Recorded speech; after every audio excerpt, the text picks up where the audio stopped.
अस्सलामु अलैकुम वरहमतुल्लाहि वबरकातुहू। आप सब सुनने और देखने वालों के लिए मेरी अल्लाह ताला से दुआ है कि अल्लाह ताला आप सबको सेहत तंदुरुस्ती वाली, ईमान वाली और इस्लाम वाली लंबी ज़िंदगी अता फ़रमाए।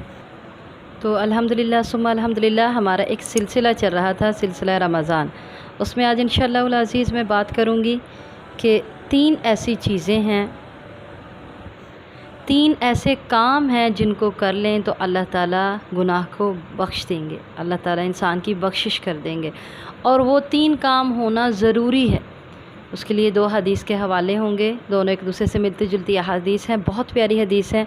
अबू हुरैरा रज़ी अल्लाह ताला अन्हु इसके रावी हैं, मुस्लिम की रिवायत है।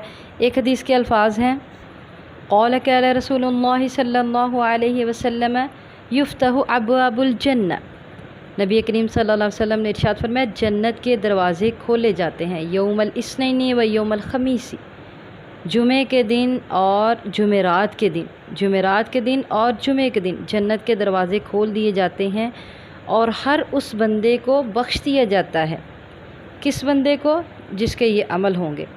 दूसरी हदीस के अल्फाज हैं, युराज़ु आमालुन्नासी फ़ी कुल्लि जुमअतिन मर्रतैन यौमल इस्नैनी,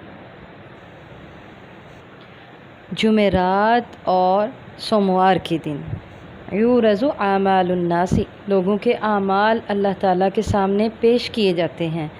और अब 3 काम ऐसे हैं कि जो एक बंदे में होंगे तो उसके गुनाह माफ़ कर दिए जाएंगे। सबसे पहला काम क्या है कि वो मोमिन हो, अल्लाह ताला पर उसका ईमान हो।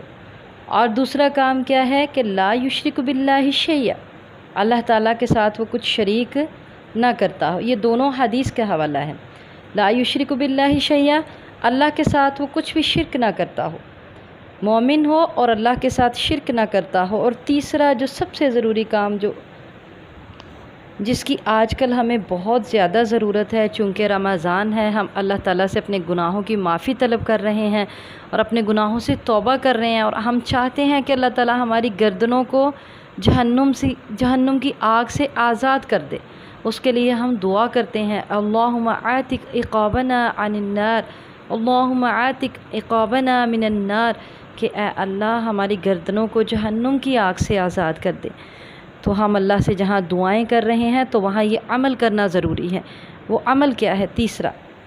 तीसरा अमल ये है कि एक आदमी के दरमियान और उसके भाई के दरमियान कीना हो, तो उन दोनों के बारे में ये कहा जाता है, उस बंदे के बारे में ये कहा जाता है कि इनको मोहलत दो यहाँ तक कि वो सुलह कर लें।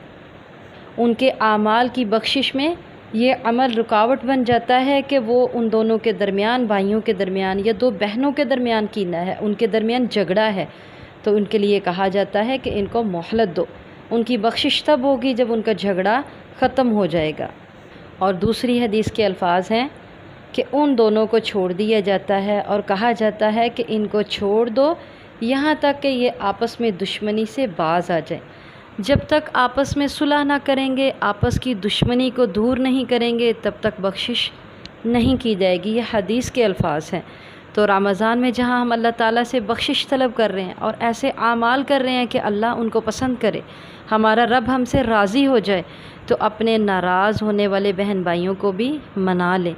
जिनके साथ दुश्मनी है बहन भाइयों के साथ, उनसे दुश्मनी को ख़त्म कर दें और उनको माफ़ कर दें। किस लिए माफ़ करना है? अल्लाह ताला कुरान पाक में सूरह नूर की आयत नंबर 22 में अल्लाह ताला इरशाद फरमाते हैं, वलियाफ़ू वलियस्फ़हू, और माफ़ कर दें और दरगुज़र कर दें। अला तुहिब्बूना यग़फ़िरल्लाहु लकुम, क्या नहीं तुम पसंद करते कि ये अल्लाह तुम्हें माफ़ कर दे। वल्लाहु गफ़ूरुर रहीम, और अल्लाह ताला बख्शने वाला मेहरबान है। तो दूसरों को माफ़ किस लिए करना है? इसलिए अन यग़फ़िरल्लाहु लकुम, कि अल्लाह ताला तुम्हें माफ़ कर दे।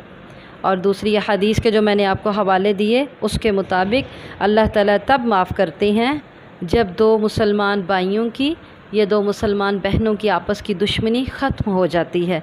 तो अल्लाह ताला इस रमज़ान में हमारे सब रिश्तेदारों के साथ जो हमारी नाराज़गी है उसको दूर फरमाए और सब के दरमियान मोहब्बत, भाईचारा और सुलह की फ़िज़ा कायम कर दे। आमीन।